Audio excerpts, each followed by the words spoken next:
ಓಂ ಶಾಂತಿ. ದಿನಾಂಕ ಆಗಿದೆ 2/9/2025. ನಾವು ವಿಶ್ವದಲ್ಲಿ ಶಾಂತಿಯನ್ನು ಸ್ಥಾಪನೆ ಮಾಡಲು ನಿಮಿತ್ತರಾಗಿದ್ದೀರಿ ಅಂದಾಗ ನೀವೆಂದೂ ಅಶಾಂತರಾಗಬಾರದು. ಅಮೃತವೇಳೆ ಎದ್ದು ತಂದೆಯನ್ನು ನೆನಪು ಮಾಡಿ. ಯಾರು ಈ ಮುಖ್ಯ ಆದೇಶವನ್ನು ಪಾಲನೆ ಮಾಡುತ್ತಾರೆ ಅಂತಹವರಿಗೆ ತಂದೆಯು ಸುಪುತ್ರರು ಅಥವಾ ಆಜ್ಞಾಕಾರಿಗಳೆಂದು ಹೇಳುತ್ತಾರೆ. ಲೌಕಿಕ ತಂದೆಯಿಂದ ಮಿತವಾದ, ಪಾರಲೌಕಿಕ ತಂದೆಯಿಂದ ಅಪರಿಮಿತ ಆಸ್ತಿಯು ಸಿಗುತ್ತದೆ. ಈ ಸತ್ಯಯುಗವು ಹೊಸ ಪ್ರಪಂಚವಾಗಿದೆ. ಅದರಲ್ಲಿ ಒಂದು ಧರ್ಮವಿದ್ದಾಗ ಸುಖ, ಶಾಂತಿ, ಪವಿತ್ರತೆ ಇರುತ್ತದೆ. ಅದಕ್ಕೆ ಸ್ವರ್ಗವೆಂದು ಹೇಳಲಾಗುತ್ತದೆ. ತಂದೆಯು ತಿಳಿಸುತ್ತಾರೆ, ಕೇವಲ ತಮ್ಮ ಸ್ವಧರ್ಮದಲ್ಲಿ ಸ್ಥಿತರಾಗಿ, ಆಗ ವಿಕರ್ಮಗಳು ವಿನಾಶವಾಗುತ್ತವೆ. ಸ್ವಧರ್ಮದಲ್ಲಿ ಸ್ಥಿತರಾದರೆ ಶಾಂತಿ ಸ್ಥಾಪನೆಯಾಗಿ ಬಿಡುವುದು.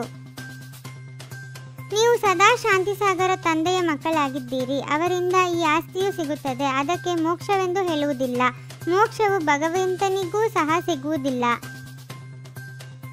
ಲೌಕಿಕ ತಂದೆಗೂ ಸಹ ಸುಪುತ್ರರು ಮತ್ತು ಕುಪುತ್ರ ಮಕ್ಕಳಿರುತ್ತಾರಲ್ಲವೇ? ಹಾಗೆಯೇ ಬೇಹದ್ದಿನ ತಂದೆಗೂ ಇದ್ದಾರೆ. ಸುಪುತ್ರರು ಹೋಗಿ ರಾಜರಾಗುತ್ತಾರೆ, ಕುಪುತ್ರರು ಕಸವನ್ನು ಗುಡಿಸುತ್ತಾರೆ.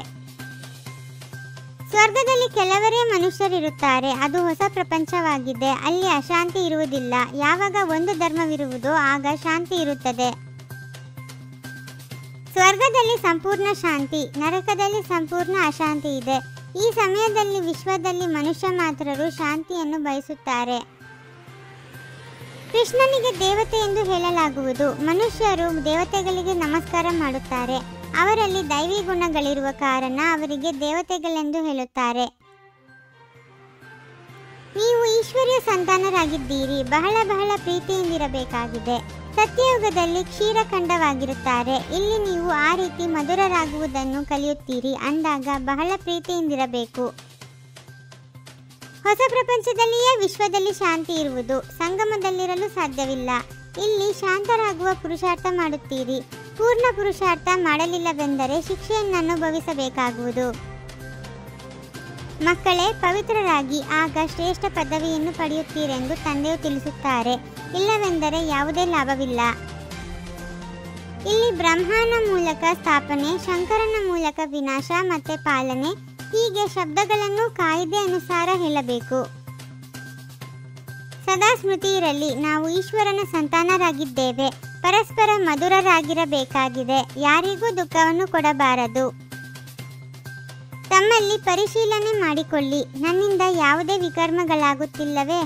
ಅಶಾಂತರಾಗುವ ಹಾಗೂ ಅಶಾಂತಿಯನ್ನು ಹರಡುವ ಹವ್ಯಾಸವಂತೂ ಇಲ್ಲವೇ? ಪವಿತ್ರತೆಯ ಶಕ್ತಿಯ ಮೂಲಕ ಸದಾ ಸುಖದ ಸಂಸಾರದಲ್ಲಿರುವಂತಹ ನಿಶ್ಚಿಂತ ಚಕ್ರವರ್ತಿ ಭವ. ಯಾವ ಮಕ್ಕಳು ಮನ, ವಚನ, ಕರ್ಮ ಮೂರರಲ್ಲಿಯೂ ಪವಿತ್ರರಾಗಿರುತ್ತಾರೆ ಅವರೇ ಹೈನೆಸ್ ಮತ್ತು ಹೋಲಿನೆಸ್, ಶ್ರೇಷ್ಠರು ಮತ್ತು ಪವಿತ್ರರು ಆಗಿದ್ದಾರೆ. ಎಲ್ಲಿ ಪವಿತ್ರತೆ ಇದೆ ಅಲ್ಲಿ ಸುಖ, ಶಾಂತಿ ಸ್ವತಃವಾಗಿರುತ್ತದೆ. ಪವಿತ್ರತೆ ಸುಖ, ಶಾಂತಿಯ ಜನನಿಯಾಗಿದೆ. ಪವಿತ್ರ ಆತ್ಮರು ಎಂದೂ ಉದಾಸರಾಗಲು ಸಾಧ್ಯವಿಲ್ಲ. ನಾನು ಆತ್ಮನಾಗಿದ್ದೇನೆ, ಶರೀರ ಅಲ್ಲ. ಈ ಚಿಂತನೆ ಮಾಡುವುದೇ ಸ್ವಚಿಂತನೆಯಾಗಿದೆ. ಈಗ ಲಗನ್ನಿನ ಅಂದರೆ ಪ್ರೀತಿಯ ಅಗ್ನಿಯನ್ನು ಪ್ರಜ್ವಲಿತಗೊಳಿಸಿ ಯೋಗವನ್ನು ಜ್ವಾಲಾರೂಪವನ್ನಾಗಿ ಮಾಡಿ. ನೆನಪಿನ ಅಗ್ನಿಯು ಆತ್ಮರಿಗೆ ಪರಮಾತ್ಮನ ಸಂದೇಶದ ಶೀತಲ ಸ್ವರೂಪದ ಅನುಭವ ಮಾಡಿಸಿ. ಇದರಿಂದಲೇ ಆತ್ಮರು ಪಾಪಗಳ ಬೆಂಕಿಯಿಂದ ಮುಕ್ತರಾಗಲು ಸಾಧ್ಯ. ಓಂ ಶಾಂತಿ. 21 ಜನ್ಮಗಳಿಗೆ 21 ಪರಮಾತ್ಮನ ಮಹಾವಾಕ್ಯಗಳನ್ನು ಆಲಿಸಿ ಹಾಗೂ ನಿಮ್ಮದೇ ಆದ ಈ ಚಾನೆಲ್ಗೆ ಲೈಕ್ ಮಾಡುವುದನ್ನು ಮರೆಯದಿರಿ.